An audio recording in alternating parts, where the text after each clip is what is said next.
Ramadan est un mois, c'est le nom d'un mois dans les 12 mois lunaires qui sont les mois conventionnels chez le musulman, au sujet desquels Allah dit dans le Coran Inna iddata shuhuri indallah ithna ashara shahran fi kitabillah. Alors, les nombres de mois près d'Allah sont 12 dès l'origine du monde. Alors, le mois de Ramadan, effectivement, se trouve situé au 9e mois de l'année. Mais il est très important de savoir que cette position 9e n'est pas dès le commencement. Il faut savoir que lorsque l'islam a commencé à se répandre, qu'il a fallu dater, avoir un repère, il était question pour les compagnons généreux de réfléchir sur un repère de datation. Parce que maintenant, l'islam est en train de se propager, il y a des sorties, des entrées, et puis la société se développe, l'État musulman, si on peut dire comme ça, s'affirme. Alors il faut quand même des repères. Et c'est là que les compagnons, certains ont proposé la mort du messager d'Allah. D'autres ont proposé autre chose. C'est là que Omar ibn Khattab, l'inspiré, al-Mulham, il a dit Arrikhu bil hijra. Fa'inna al-fasila bin al-haq wal-batil. Donc il faut dater à partir de l'émigration du messager d'Allah, de sa terre natale, la Mecque, vers la terre d'immigration, la Médine, car c'est le lieu de distinction entre le faux et le vrai. Alors, de ce point de vue, le mois de Muharram, Al-Muharram s'est trouvé premier mois et le mois de Ramadan s'est trouvé 9e mois. Alors, généralement, il est permis de dire Ramadan au mois de Ramadan. Alors, quand on parle de Ramadan, généralement, tout le monde a l'esprit basé sur les jeûnes de ce mois. Parce qu'il faut quand même avouer que le mois de Ramadan est un mois dans lequel on meuble par toutes les dévotions, ou presque. Mais Allah a légiféré le jeûne dans le mois de Ramadan à l'an 2 de l'Hégire. Et Allah subhanahu wa ta'ala, cet effet dit Ya ayyuhalladhina amanu kutiba alaykumus siyam kama kutiba alal ladhina min qablikum la'allakum tattaqun. Donc, ô vous qui avez cru, on vous a prescrit de jeûner. Comme on a prescrit au peuple antérieur, on comprend que le jeûne n'est pas une nouveauté. Il n'est forcément pas pareil dans les moindres détails, mais au moins les peuples antérieurs jeûnaient. Et ça, c'est une immense sagesse et miséricorde d'Allah pour faire comprendre aux musulmans jeûneurs croyants de ne pas se sentir face à quelque chose de difficile. Pourquoi? Les autres ont eu à le faire. Si une expérience ancienne prouve que les gens ont jeûné, ce ne serait-ce qu'une exhortation de dire, écoute, toi, tu peux aussi le faire. Alors, Allah précise que le jeûne n'est pas une nouveauté. Alors, Allah subhanahu wa ta'ala dit, comme nous l'avons prescrit à ceux qui vous ont précédé, c'est ici que ressort donc la sagesse du jeûne. La'allakum tattaqun, pour parvenir à la piété. Si l'homme est interrogé, pourquoi jeûner? Voilà la réponse, pour parvenir à la piété. Alors jeûner finalement consiste à s'abstenir de tout ce qui peut corrompre le jeûne. Les actes qui corrompent le jeûne sont de deux catégories. Il y en a qui l'annulent totalement et il y en a qui diminuent ses récompenses. Alors il faut s'abstenir de tout ce qui corrompt le jeûne, dès le lever du jour vrai jusqu'au coucher du soleil, avec l'intention d'adorer Allah. Il est très important de préciser que les actes d'adoration ont des similitudes qui n'entrent pas dans les dévotions. Alors qu'est-ce qui viendra séparer l'un de l'autre? C'est la niya, c'est l'intention. C'est pourquoi les fuqaha, les jurisconsuls, ils disent an-niya tamyiz bin al-ibadat wal-adat. Donc la niya te permet de distinguer entre les actes d'adoration et les actes coutumiers qui ne sont pas des actes d'adoration mais qui peuvent se ressembler. Quelqu'un entre sous la douche pour se rafraîchir parce qu'il fait chaud, l'autre entre sous la douche pour se purifier d'un bain rituel après un rapport conjugal ou n'importe quoi. Ils vont faire la même chose, répandre de l'eau entièrement sur le corps. Mais sauf que l'un va simplement se rafraîchir parce qu'il fait chaud et l'autre va poser un acte d'adoration. Donc c'est ici l'importance de la niya, l'intention. Il faut donc s'abstenir du lever du jour vrai, al-fajr sadiq, au coucher du soleil et la ghurubi shams ma'niya, avec l'intention d'adorer Allah Azza wa Jal.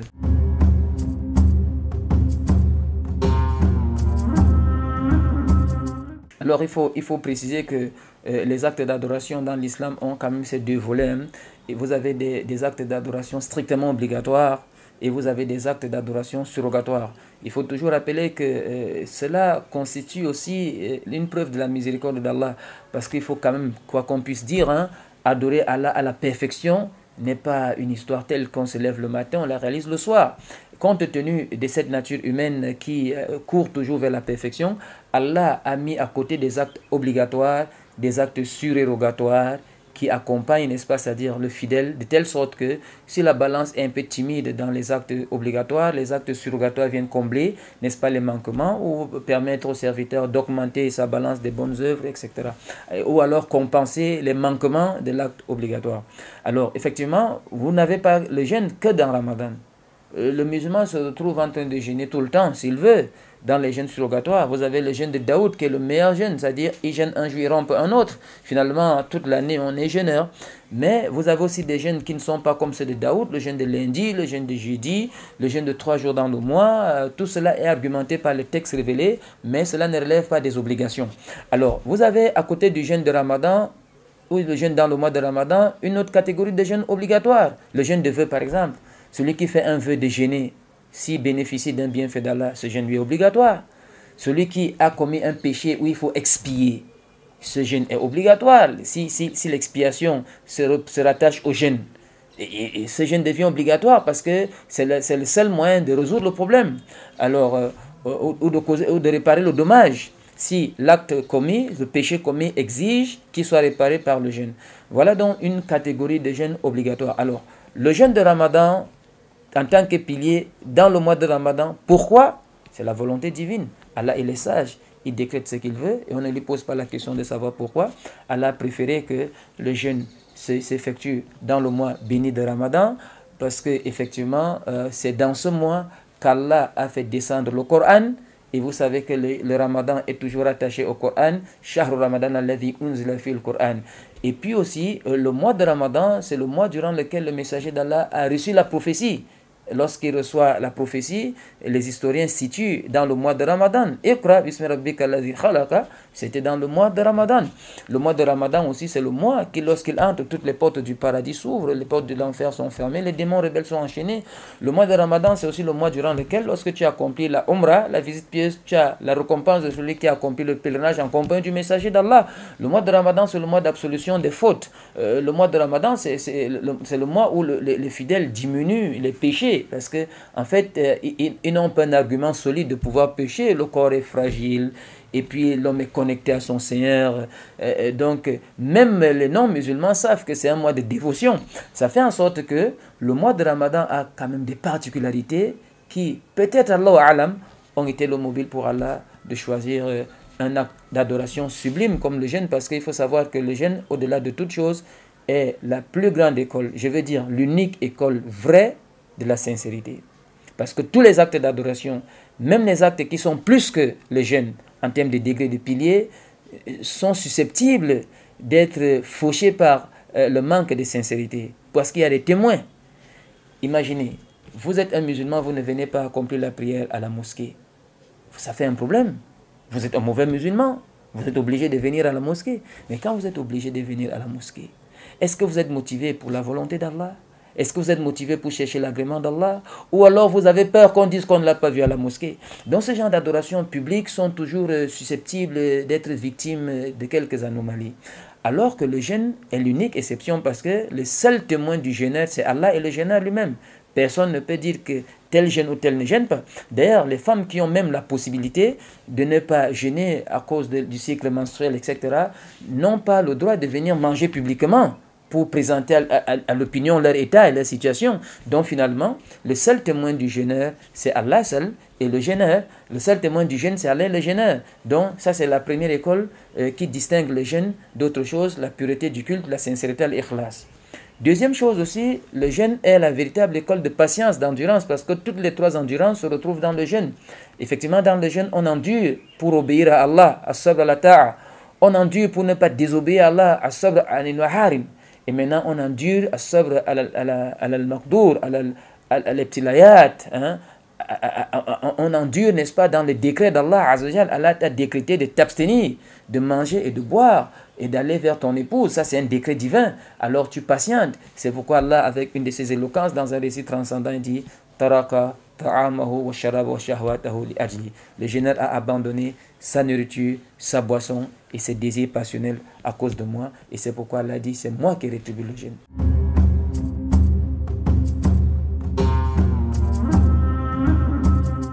Quant à totalement obligé de finir, non, c'est pas totalement obligé. Mais l'idéal consiste à le faire quand on a les prédispositions, dans la mesure où certains pieux prédécesseurs estimaient qu'il faut le finir dans le mois de Ramadan. Pourquoi? Le messager d'Allah le faisait. D'ailleurs, l'année dans laquelle il est mort, il a terminé le Coran entièrement dans Ramadan 2 fois. Donc chaque fois, Djibril venait et révisait ensemble le Coran du début à la fin, hein, dans tous les Ramadans.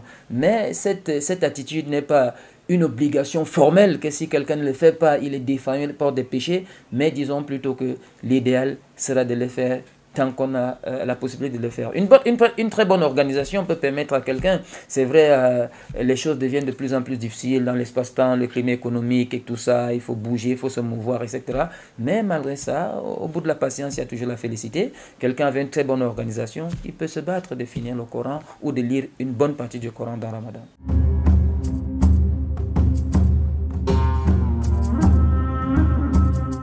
Tout à fait, cette parole-là n'est pas anodine. C'est comme ça que vous voyez certains pieux prédécesseurs. Parce qu'il faut savoir que celui qui pose les actes d'obéissance parce qu'il a peur du courroux, du châtiment d'Allah, n'est pas meilleur que celui qui pose des actes d'adoration par amour pour Allah. Celui qui adore Allah par amour est meilleur, comme le stipule Ibn al-Qayyim dans son livre Uqdatus Sabirin, est meilleur que celui qui adore Allah par peur. Parce que lorsqu'on est motivé par la peur, on est différent de celui qui est motivé par l'amour. C'est vrai que la peur aussi fait partie des piliers d'adoration du cœur. Mais l'amour, tout ce qui se fait par amour, n'a pas de limite. Vous comprenez? Alors de ce point de vue, l'amour d'Allah subhanahu wa ta'ala, n'est-ce pas, est la conséquence du jeûne. Celui qui aime vraiment son Seigneur va jeûner.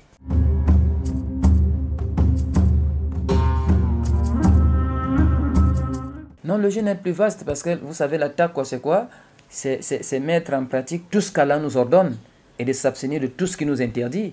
Vous voyez que le jeûne devient tellement conséquent parce que si tu limites le jeûne à préserver ton sexe et ton ventre, et c'est tout, tu es un mauvais jeûneur. Il faut jeûner avec le cœur, il faut jeûner avec les yeux, il faut jeûner avec les oreilles, les mains, les pieds, son être entièrement, c'est-à-dire la servitude totale. Donc il ne se limite pas de ce point de vue à s'abstenir du lever du jour au coucher du soleil. Il va falloir que même les nuits dans Ramadan, on se limite à ce qu'Allah nous a permis. Il ne faudrait pas dire que bon, la journée est finie, le soleil s'est couché, tous les chats sont gris, etc. Non, il faut mettre ça de côté. Il faut se limiter à ce qu'Allah t'autorise dans la nuit de Ramadan. Parce que tu es toujours dans Ramadan. Donc c'est pourquoi beaucoup de pieux prédécesseurs voyaient que celui qui limite les jeûnes, fait de s'abstenir de manger, de boire, c'est un mauvais jeûneur. Le récit prophétique aussi le confirme. Man lam yada' qawla dhur wal amal wal jahl. Celui qui ne laisse pas de faux témoignages, des paroles obscènes, etc. Allah non plus n'a pas besoin qu'il se prive de manger et de boire.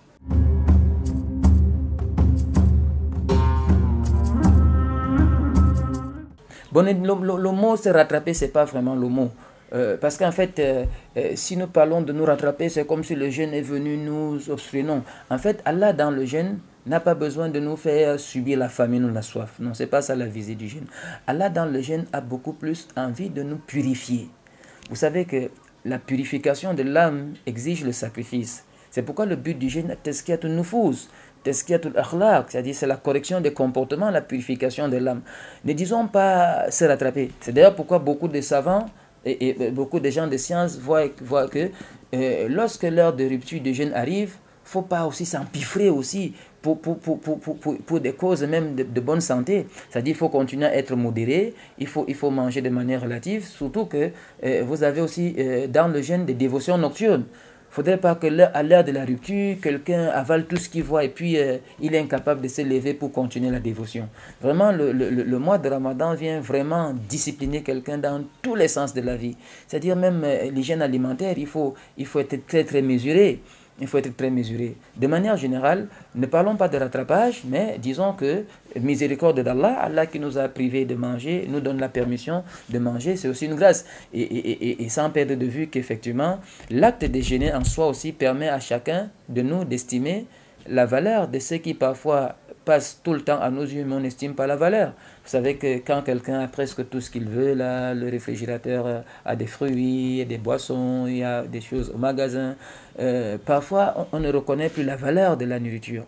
Mais quand on se sent privé, assommé de famine et de soif, on dit, mais tiens, ce que je vois à côté de moi, a une valeur parce que lorsque je me sens privé, je comprends vraiment la nécessité d'avoir à manger. Et c'est d'ailleurs pourquoi voilà, la plupart des gens au cœur vivant sont très très généreux envers les indigents. Ceux-là qui ne trouvent pas, qui ne sont pas privés de nourriture seulement pendant Ramadan, mais bien plus qui peuvent passer toute une année sans rien avoir. D'autres qui finissent même par mourir de famine. Vous voyez, c'est-à-dire cet élan de générosité dans le mois de Ramadan. Parce qu'à vrai dire, l'homme au cœur vivant comprend réellement la situation des indigents.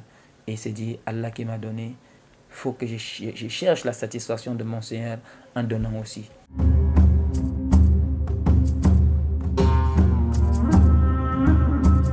Effectivement, et cela ne peut pas surprendre quelqu'un avec le texte révélé parce que le compagnon Abdullah ibn Abbas il dit Ajwad nas al-khair, l'homme le plus généreux était le messager d'Allah. Ajwad makana fi Ramadan, il devenait plus généreux dans le mois de Ramadan. Il était comme un vent qui souffle, d'excès de générosité, sallallahu alayhi wa sallam.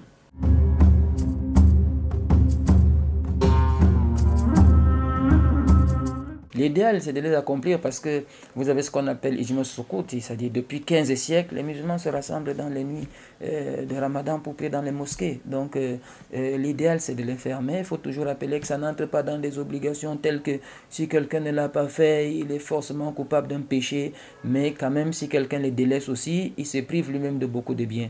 Souvenez-vous que le messager d'Allah dit dans un récit, celui qui prie avec l'imam jusqu'à la fin de la prière de nuit a la récompense d'avoir prié toute la nuit. Donc, en cas de capacité, il vaut mieux se faire violence et d'aller rattraper les fidèles musulmans à la mosquée. Mais si on est sommé par une difficulté réelle, à l'instar d'une femme qui a un bébé, qui va certainement perturber, etc., Allah est témoin de toutes choses.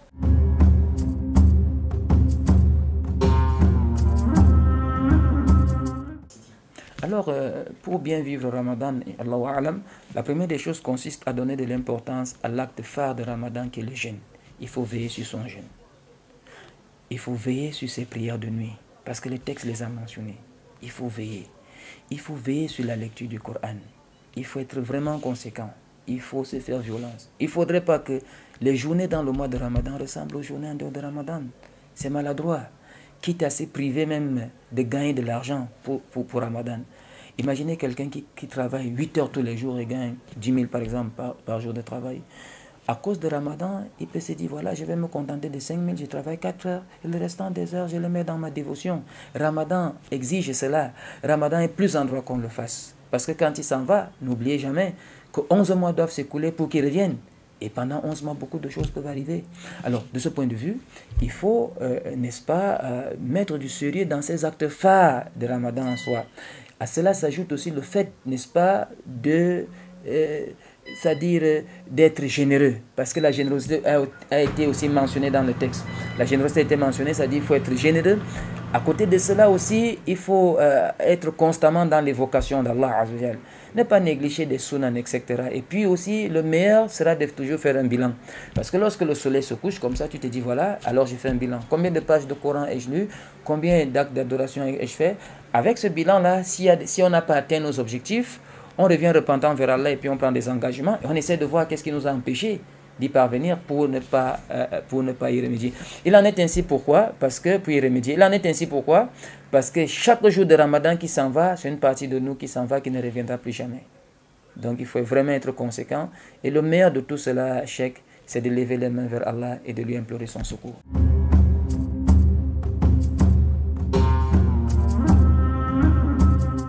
Alors parmi les signes qui prouvent même que Ramadan a été accepté, c'est de les faire suivre par les actes d'adoration de Ramadan. Parce qu'une bonne œuvre qui suit une bonne œuvre est un signe d'acceptation. Mais si une bonne œuvre est suivie par une mauvaise, c'est très compliqué. Alors, de ce point de vue, Imam al-Nawawi a donc mentionné un chapitre dans le Riyad al-Salihin qu'il a intitulé Bab al-Muhafazatu al-A'mal. C'est-à-dire de la constante dans les adorations. Al-Muhafaza al-A'mal. Il faut être constant dans l'adoration. Les adorations ne s'arrêtent pas avec Ramadan. Allah dit wa'bud rabbaka hatta ya'tiyaka al-yaqin. Adore ton Seigneur jusqu'à ce que te vienne la mort. Allah s'adresse à l'humanité tout entière à travers la langue de Isa ibn Maryam qui dit wa awsani bis salati wa zakat ma dumtu hayya. Allah m'a recommandé la prière et la zakat tant que je serai vivant. Tant qu'on est vivant, on adore Allah Azza wa Jal. C'est vrai qu'il faut reconnaître que le mois de Ramadan peut peut-être exiger qu'on fasse plus, mais il ne faudrait pas qu'à la fin de Ramadan on annule tout. Qu'on reste quand même constant, même de manière modérée. à la lecture du Coran. Si je ne peux plus lire des Ahzab comme je faisais pendant Ramadan, que je lise quand même un ou un demi-Hizb. C'est mieux, c'est-à-dire ça te permet quand même de garder, n'est-ce pas, cette éducation, cette discipline que tu as élevé dans la nuit. Si tu ne peux plus faire 11 rakats derrière l'imam, fais quand même 3, fais une à la limite ou 5, etc. Le plus important, c'est de ne pas annuler la base de l'adoration. Si on ne la fait pas comme dans Ramadan, faisons-la quand même d'une manière ou d'une autre.